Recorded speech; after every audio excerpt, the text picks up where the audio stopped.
welcome back. It's Women Wednesday on Liquid Lunch today. I'm coming to you live from the Question Tequila Studios at the Newsmax headquarters, high atop Midtown Manhattan, and just downtown in New York City today at the good old New York Stock Exchange. It is a bloody morning/afternoon. The Dow continues to shed the gains from yesterday and more, down 650 points as we speak. The markets hate uncertainty.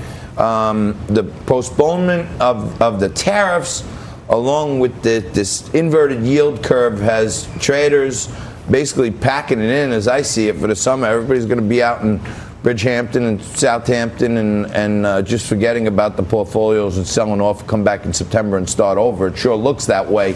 Volatility is the king here. Stay careful and stay near your cash. And in Bitcoin, we're down about $400. All you crypto maniacs out there, you seem to be in a lot better place, even though crypto's down a couple hundred today. With what you're doing, stay away from the market until things settle down. Namaste on the Dow. And in this segment, we demonstrate our purpleness. We bring on Democrats, Republicans, Libertarians, Independents, and we talk about the news of the day, the topics of the day. We're one of the only shows on television where we don't pay people of different political persuasions to come on and take a beating so that we can pander to our audience. We bring on all voices. All voices are heard. The right, the left, the center. We call it the purple people. And joining us today from the Democratic side, it's Democratic strategist Laura Fink, joining us by Skype. She's the founder and CEO of Rebel Communications. Hey, how you doing, Laura? Thanks for joining us. I'm doing great. It's rebel, like the verb. Rebel. Got it. All right. So you're rebelling, and you're outnumbered on this show because Frank and I are independents, and you are a Democrat. So the Republicans are unrepresented. But from your side, it seems like CNN is standing by Chris Cuomo. From my side, Frank and I are both, of Italian heritage, and I know nothing about Fredo being a slur. What do you make of Chris Cuomo trying to tie this back to the N-word? Well, look, as a woman, I got to tell you, every single day that I go in public, I get harassed. And so I understand the anger that you have when you're in public and somebody publicly attacks you. But I got to tell you, I don't condone threatening people. I don't condone that kind of language. And I don't want to get into, I don't think it's appropriate to get into, comparison shopping with slurs. They're bad. So I got to say I was unimpressed with Cuomo and with his response. And so if I'm going to hold you accountable if you're trying to talk about inciting violence on one side of the aisle, on the other, or if you're a journalist like Chris, he's got to be held accountable for this. And frankly, while I understand the frustration, I just don't understand that reaction. So Laura, like I said, we're Italian guys. And I kind of look at it more like we're also, like you and Frank and I, we're on television, we give our opinions, we editorialize, and Chris Cuomo does a lot of the same. I understand he's with his family, so people should respect that. But somebody just throwing a word out there, don't we all have to have a little thicker skin if we want to be in the public debate? Yeah, absolutely. I think you just have to.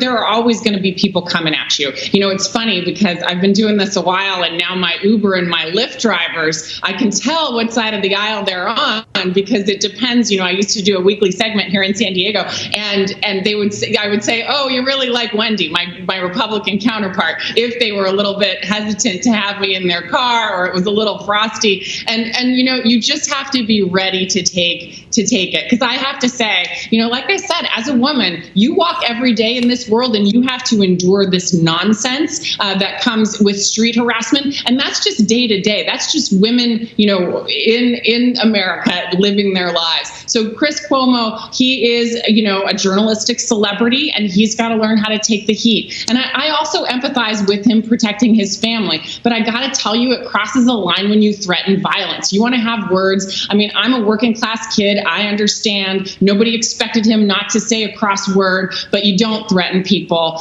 particularly with violence. It's just not cool. Laura, thanks for coming on. I agree with everything you said 100%. I am curious what you think of CNN's response. Both CNN and some of Chris Cuomo's traditional rivals in prime time, they all rushed to his defense. I mean, should a news organization really be condoning this sort of use of profanity and, I would say, physical threats and begging to be punched in the face so it would lead to an altercation by one of their anchors?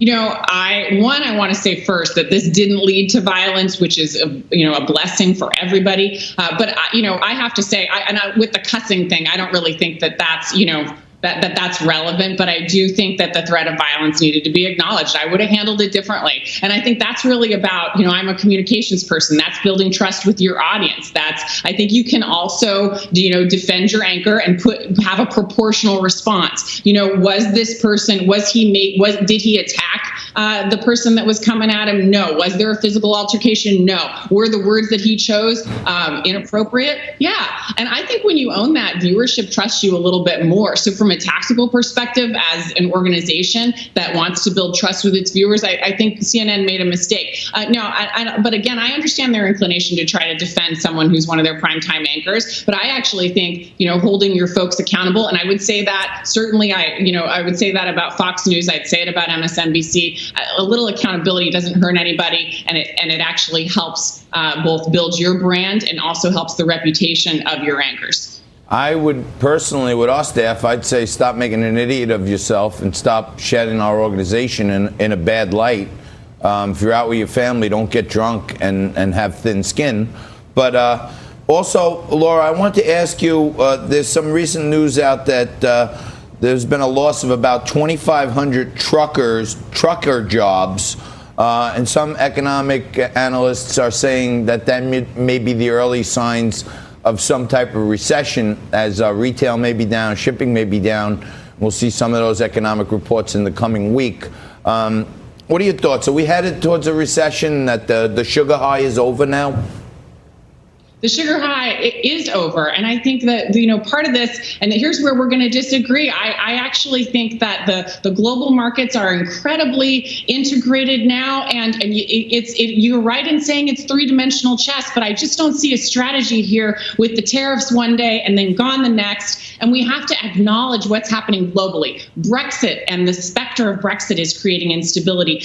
Germany is having a hard time with their exports. Our own American companies need to sell in order to keep our economy going. And then there's this other thing with Trump bullying the Fed, which means that right now we don't have recourse. So if there is a recession, then we can't rely on the Fed to lower interest rates because they're already pretty low on the basis of Trump policy. So I feel like he's left us without a safety valve and incited the market forces in the wrong direction. And that's why, you see that this sort of trade policy is incredibly sophisticated. It's not good when you're erratic. It's not good when you don't have a strategy. And I think, the tariff threats have started that instability, and it's been exacerbated by the fact that these export companies like Germany, like ourselves, like Italy, has created more weakness than there should be in the markets. That's bad for consumers, stockholders, and workers like the truckers you're talking about. Laura, can you stick around a few more minutes? We'd love to get your take on the political implications of what happens if there is a recession,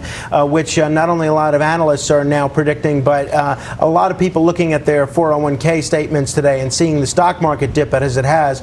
We'd love to get your take on that as well. Do you mind sticking around a few more minutes? Happy to be here. Thank you, Laura. All right. So it's Women Wednesday. We mix it up with a Democrat and Republican. Today we had her outnumbered with two independents. But coming up right after this, Jen Kearns is going to join us. You stay right there. We'll be back after this.